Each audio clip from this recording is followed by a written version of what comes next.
Chapter 4. The Last Human. Rose tightened her grip on her makeshift weapon. The damp, musty dungeon smell permeated everything down here, covering even the biting sense of disinfectant she'd brought with her from the lift. She brushed through the curtain of grubby plastic flaps she'd just seen that odd little man duck into and was surprised to hear music. There was laughter, too, the clinking of glasses and the sophisticated tunes of a classical band. Strange though it was, it sounded like a party was going on. Okay, Rose told herself. Just a quick look. I can always make a run for it. It was a film projector, almost face to face with her, topped with lazily spinning reels of ancient celluloid. Old-fashioned even in the 21st century, the silver apparatus was propped up on a rusty medical cart and looked as though it hadn't been moved in years. But, incredibly, impossibly, it was still working. A tinny piano solo crept weakly from its scratched speakers, and Rose could see a grainy old picture, shakily recorded, flickering away on the stained white wool beside her. Faded images of a soirée from long ago were shining from the lens. A drinks party, and a fancy posh one at that. As she watched, the camera weaved through a glamorous crowd of impeccably dressed gentlemen and ladies, all chuckling away in muffled conversation and toasting each other with flutes of champagne. Rose wondered what this was all about. Home movies of the distant past? Lives of the rich and thin? It looked so ghostly and out of place in this gloomy cellar. The camera brushed over a man's shoulder and seemed to focus on a single woman, laughing and chatting away like the rest of them. Rose found it difficult to tell what age she was. It could have been anywhere from early 30s to late 60s, but she was very beautiful. Soft blonde locks hung in elegant curls past her diamond earrings and cascaded down her slender back. Her exquisite face looked like it was made out of porcelain, with high cheekbones and luscious red lips. And her shimmering silver gown was more like a second skin. There wasn't an inch of it that didn't sit right on the woman's perfectly curved figure. Rose fidgeted with the hem of the diesel brand top she'd thrown on that morning under her jacket.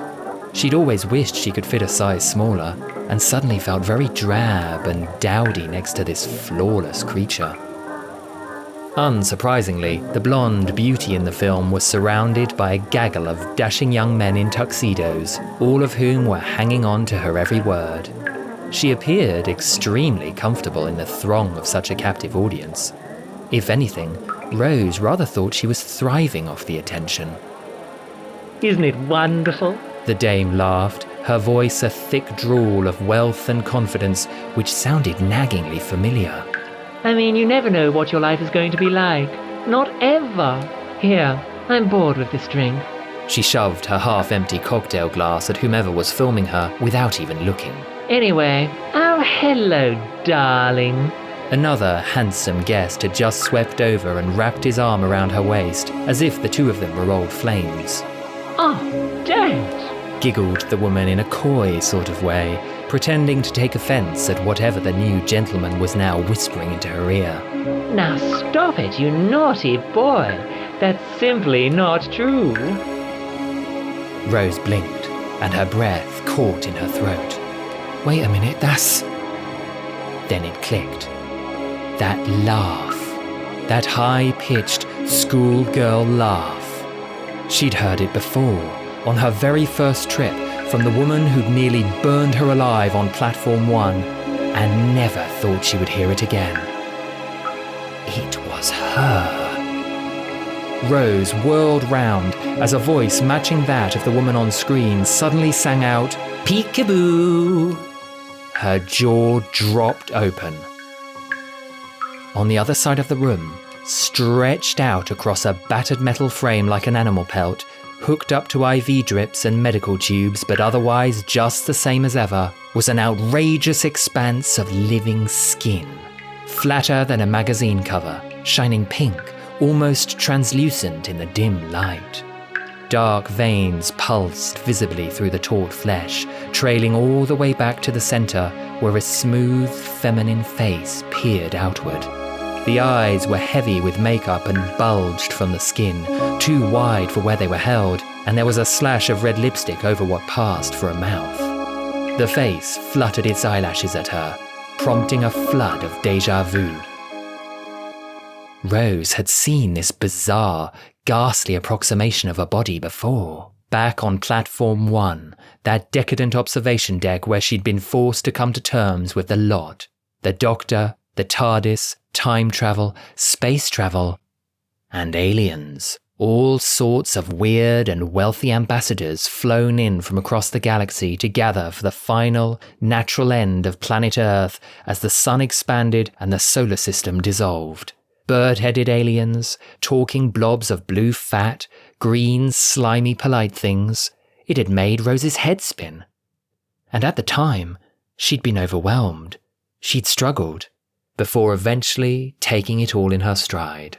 There'd been little blue people, a pine tree woman from the forest of Cheam, whom Rose was pretty sure had been flirting with the Doctor and his broad shoulders, and a big, disembodied alien head in a tank called the face of... something. It wasn't important. This crude outline of a creature, though, hailed herself as the last human.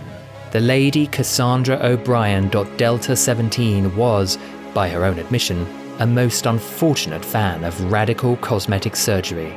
In a desperate effort to remain the youngest, thinnest, most beautiful form in existence, she'd trimmed and pruned and quite literally whittled herself away over the years, until she was only lips and eyes and skin and nothing else, lashed upright to a bit of polished scaffolding. Or, as Rose remembered it, a bitchy trampoline. Needless to say, Cassandra hadn't taken kindly to such a description. Perhaps most memorable of all about that past encounter, though, was that Rose had seen her die. Cassandra had tried to sabotage the shields of Platform 1 and use the sun's searing heat to murder everyone on board, as part of the insurance scam she'd concocted to make a hefty profit off their deaths. She'd nearly succeeded too, driven as she was by her obsession to continue funding and furthering her never-ending surgeries, all in the name of remaining pure. But in the process, the so-called last human had been left without her attending pair of moisturizing boys. Unable to help, Rose had stood by and watched Cassandra's stretched skin dry out until it snapped, decorating the walls in a bloody splatter. Obviously, she'd somehow survived. Rose flattened herself against the nearest wall and brandished her metal rod at the gruesome face squinting at her from across the room. "Don't you come anywhere near me, Cassandra." The eyes rolled condescendingly. Why? What do you think I'm going to do? Flap you to death? She's got a point, thought Rose. Then she spotted the twitchy little fellow who'd brought her here lurking in a corner and pointed her rod at him instead. "Yeah, but what about Gollum?" Cassandra laughed her schoolgirl laugh. Oh, don't worry about him. That's just Chip. He's my pet. I worship the mistress, the little man proclaimed eagerly from the shadows, speaking as a lapdog might bark at the unfamiliar. His wide-eyed stare turned from Rose to Cassandra, tender and shining with reverence. Now that she could get a better look, something about him just seemed off, as if parts of him didn't join up properly. Probably not much in the way of free thought there either, Rose guessed. He was a puppet, roughly transmuted into this pale shape and thrown out into the world, just like Cassandra's other minions. Moisturize me, the skin croaked. Moisturize me. Ever eager to please, Chip picked up a large spray canister from the floor and began delicately squirting its contents over her. What a strange, mismatched pair the two of them made. Gollum and the skin. Clearly, she'd had to downsize a lot after killing all those people back on Platform 1. He's not even a proper life form, sighed Cassandra as the spray hit her flesh. He's a force-grown clone. I modelled him on my favourite pattern.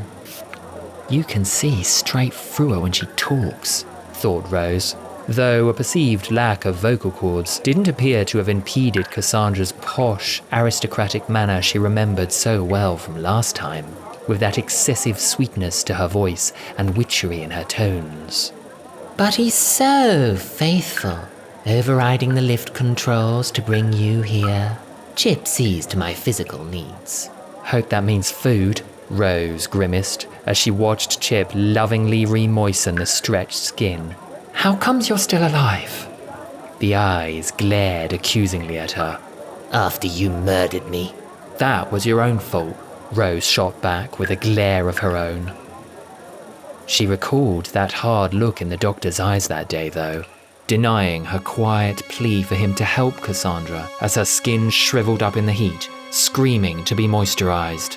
Rose had been too busy fending for herself to be of much use at the time, but Cassandra had clearly committed the unforgivable in her absence. The doctor managed to get all the station's shields back in place and save them all with seconds to spare. In doing so, however, something, or someone, precious to him had been sacrificed, and he'd shown no mercy to the begging murderess before she was splattered all over Platform 1. Everything has its time, he'd said coldly, and everything dies. The brain of my mistress survived, chirped Cassandra's little lackey adoringly. He hadn't blinked the entire time. And her pretty blue eyes were salvaged from the bin. Rose followed Chip's doting gaze down the length of the metal frame to a little jar of fluid sitting underneath. And indeed a large brain bubbled away inside, waterlogged, flaking and pink. It looked as if the whole thing had started to rot a long time ago. But what about your skin? Rose suddenly felt a mean urge to giggle. I saw it, you got ripped apart. That piece of skin was taken from the front of my body, said Cassandra hastily. This piece is the back. Rose started to laugh. She couldn't help herself. Right, so you're talking out your ask. Not. The mistress was lucky to survive, piped up the little man protectively, his eyes wide and servile. She stole a ride on the back of the Face of Beau's truck and fled to my devotions. Chip secreted Milady into the hospital.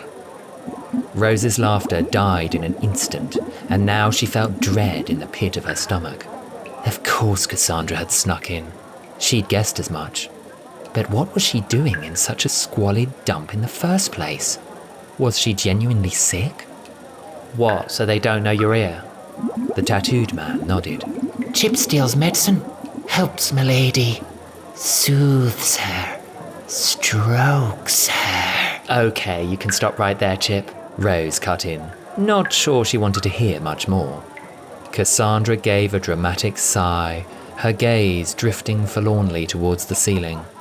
Oh, but I'm so alone, hidden down here, the last human in existence. Oh, don't start that again, Rose groaned. They've called this planet New Earth.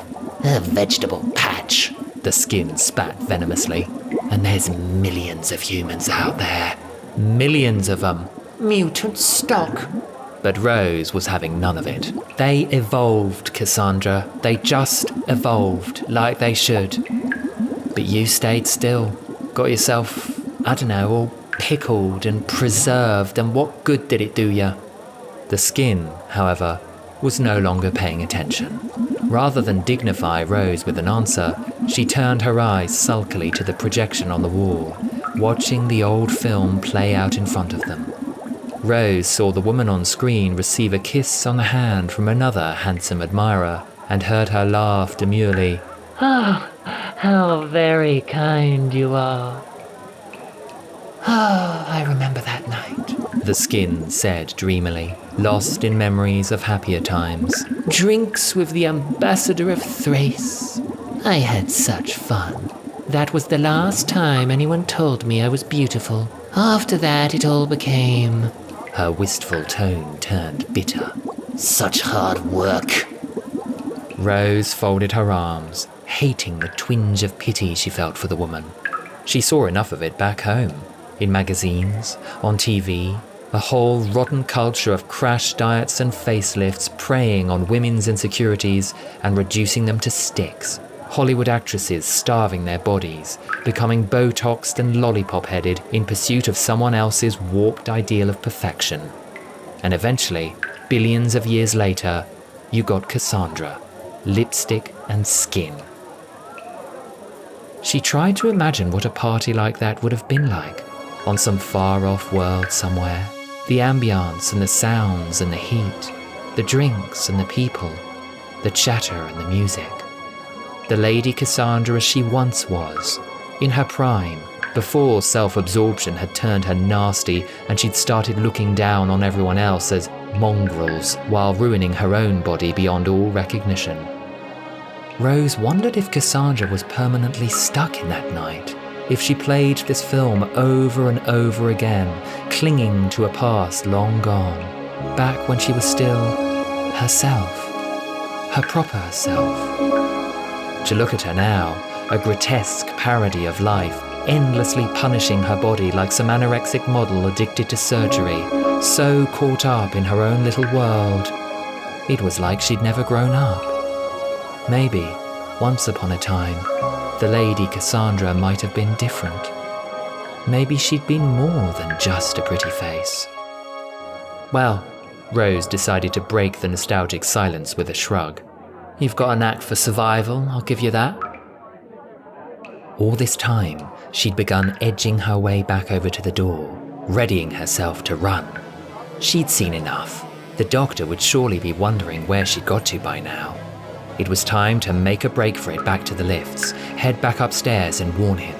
The staff too, while she was at it. If Cassandra was skulking around down here, chances were she was almost definitely up to no good.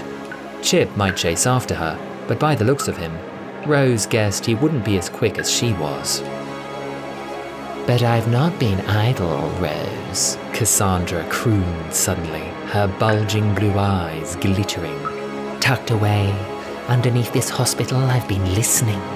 My spiders found you on the surface, but even they can only see and hear so much. The sisters are hiding something. Rose frowned, momentarily intrigued. What do you mean? Oh, these cats have secrets. The skin enticed in a low voice, dangling the information in front of her. Hush, let me whisper. Come close. It was such obvious bait that Rose had to laugh, stepping back as fast as she could towards the exit. You must be joking if you think I'm coming anywhere near you. And that's when everything went wrong. Her last step was met with a sudden shock of bright yellow light, snapping out from a metal arch bolted into the walls on either side of her.